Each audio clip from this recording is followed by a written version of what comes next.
আল্লাহু আকবার। আফগানিস্তানের বিরুদ্ধে যুদ্ধ ঘোষণা পাকিস্তানের।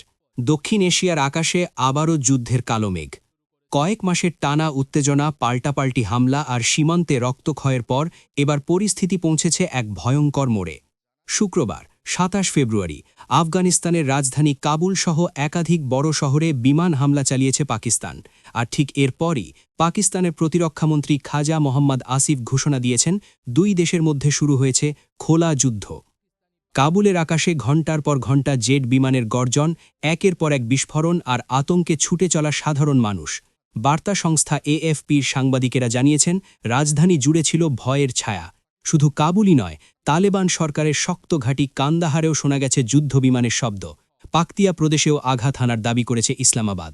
পাকিস্তানের তথ্যমন্ত্রী আতাউল্লাহ তারার সামাজিক যোগাযোগ মাধ্যমে জানিয়েছেন, এসব হামলা ছিল আফগান তালেবানের প্রতিরক্ষার লক্ষ্যবস্তু লক্ষ্য করে।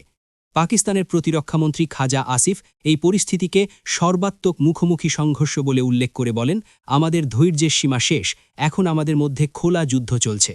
প্রধানমন্ত্রী শেহবাজ শরীফও কঠোর বার্তা দিয়েছেন, দেশের সশস্ত্র বাহিনী যে কোনো আগ্রাসন গুড়িয়ে দেওয়ার পূর্ণ সক্ষমতা রাখে। ইসলামাবাদের দাবি, বৃহস্পতিবার রাতে আফগান বাহিনী পাকিস্তানি সীমান্তরক্ষীদের ওপর হামলা করে, তার জবাবেই এই বিমান অভিযান। তবে তালেবান সরকারের মুখপাত্র জাবিহুল্লাহ মুজাহিদ পাকিস্তানের হামলার বিষয়টি নিশ্চিত করলেও দাবি করেছেন, এতে কোনো হতাহতের ঘটনা ঘটেনি। কিন্তু আফগান প্রতিরক্ষা মন্ত্রণালয় জানিয়েছে, স্থল অভিযানে তাদের অন্তত ৮ জন সেনা নিহত হয়েছেন। নানগারহারের তোরখাম সীমান্ত সংলগ্ন একটি শরণার্থী শিবিরে মর্টারের গোলা আঘাত এনেছে, আহত হয়েছেন ৭ জন আফগান শরণার্থী। তাদের মধ্যে একজন নারীর অবস্থা আশঙ্কাজনক। জাতিসংঘের আফগানিস্তান মিশনের তথ্য বলছে, এর আগের দফার হামলায় নানগারহার ও পাকিত্তা প্রদেশে অন্তত ১৩ জন বেসামরিক নাগরিক নিহত হয়েছিলেন। সীমান্তে মঙ্গলবারও গোলাগুলির ঘটনা ঘটে। গত অক্টোবরে প্রাণঘাতী সংঘর্ষে দুই পক্ষের ৭০ জনেরও বেশি নিহত হওয়ার পর থেকেই স্থলবন্দরগুলো বেশিরভাগ সময় বন্ধ, ফলে ক্ষতিগ্রস্ত হচ্ছে সাধারণ মানুষের জীবনযাপন ও বাণিজ্য। পাকিস্তান দীর্ঘদিন ধরে অভিযোগ করে আসছে, আফগান ভূখণ্ডে সক্রিয় জঙ্গি গোষ্ঠীগুলির বিরুদ্ধে কার্যকর ব্যবস্থা নিচ্ছে না কাবুল। তালেবান সরকার সেই অভিযোগ অস্বীকার করে আসছে। এরই মধ্যে পাকিস্তান ও আফগানিস্তানে একাধিক আত্মঘাতী হামলায় ঝরে গেছে বহু প্রাণ।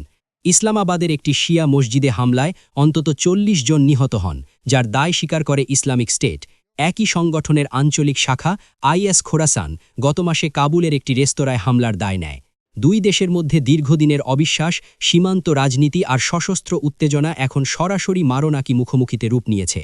প্রশ্ন একটাই, এই সংঘাত কি সীমান্তেই থামবে, নাকি দক্ষিণ এশিয়ার স্থিতিশীলতাকে আরও বড় অস্থিরতার দিকে ঠেলে দেবে?